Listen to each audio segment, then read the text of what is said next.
జ్యోతిషాస్త్రీత్యా ద్వాదశ రాశుల్లో 11వ రాశి అయినటువంటి కుంభరాశి మిత్రులారా, మీరు ధనిష్ఠా నక్షత్రం 3-4 పాదములు, శతభిషా నక్షత్రం 1-2-3-4 పాదములు, పూర్వాభద్ర నక్షత్రం 1-2-3 పాదాలకు జన్మించిన మీరు కుంభరాశి వారిగా పరిగణించబడుతున్నారు.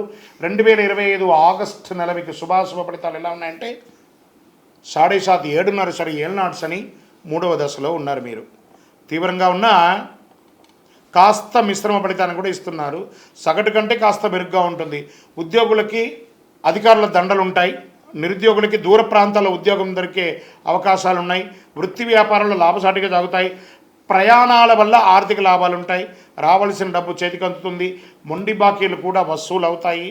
మొత్తం మీద ఆర్థిక పరిస్థితి కాస్త నిలకడగా ఉంటుంది ఆగస్టు నెల అని చెప్పచ్చు. వ్యాపారం ఏదైనా కొత్త పెట్టుబడి పెట్టడం సరైన సమయం కాదు. ఆర్థికంగా ఎవరికి వాగ్దానాలు చేయొద్దు. ఆర్థిక లావాదేవీలకి దూరంగా ఉండడం మంచిది. అనుకున్న పనులని అనుకున్న విధంగా పూర్తి చేసుకుంటారు. సమాజంలో మంచి పరిచయాలు పెరుగుతాయి. ప్రేమ వ్యవహారంలో సానుకూలంగా సాగుతాయి.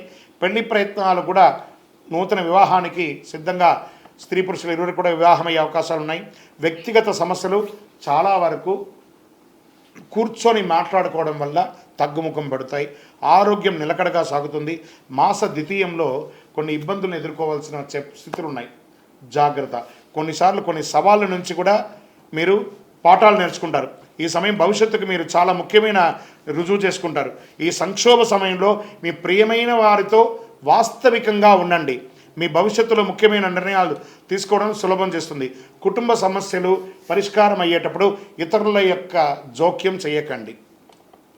విద్యార్థులు యువతకు ఇది ఒక నిర్దిష్ట లక్ష్యాన్ని సాధించడానికి ఒక సమయాన్ని నిర్వర్తించుకోవడానికి ఒక అవకాశం, ఒక సమయంగా చెప్పచ్చు. విజయాలు కూడా సాధిస్తారని చెప్పచ్చు. వైద్య చికిత్సలు లేదా శస్త్రచికిత్సలు అవసరమయ్యే అవకాశాలు ఉన్నాయి. వాహనం నడిపేటప్పుడు చాలా చాలా చాలా చాలా జాగ్రత్త. రాజకీయ నాయకులకి ఇది చాలా గడ్డు కాలం అని కూడా చెప్పచ్చు. తస్మాత్ జాగ్రత్త. షేర్ మార్కెట్ ముట్టుకోకండి. వ్యవసాయదారులకు బాగుంది. మీడియా రంగం వారికి మిశ్రమం. ఇంకా పరిహారం అంటే ఏదైనా ఒక దేవాలయానికి బెల్లము, పప్పు ఇవన్నీ కూడా దానం ఇవ్వండి. నవగ్రహాలకి ప్రార్థన చేయండి. హనుమాన్ చాలీసా పారాయణం చేయండి. సుందరకాండ పారాయణం చేయండి. శని ధ్యాన శ్లోకం చెప్పండి. అతి శక్తివంతమైనటువంటి 48 రోజులు పూజ చేసినటువంటి కరుంగాళి మాలను ధరించండి. కాస్త ఉపశమనం దొరుకుతుంది. మీకు ఇష్టదైవం కులదైవం దగ్గరికి వెళ్ళి మీ వయసు ఎంత ఉందో అన్ని దీపాలు వెలిగించి ప్రదక్షిణాలు చేయండి. ఇంకను మీ యొక్క వ్యక్తిగత జాతకం తెలుసుకోవాలనుకుంటే కింద నెంబర్కి మీ పేరు, date of birth, time of birth, place of birth WhatsApp చేయండి. విజయోస్తు.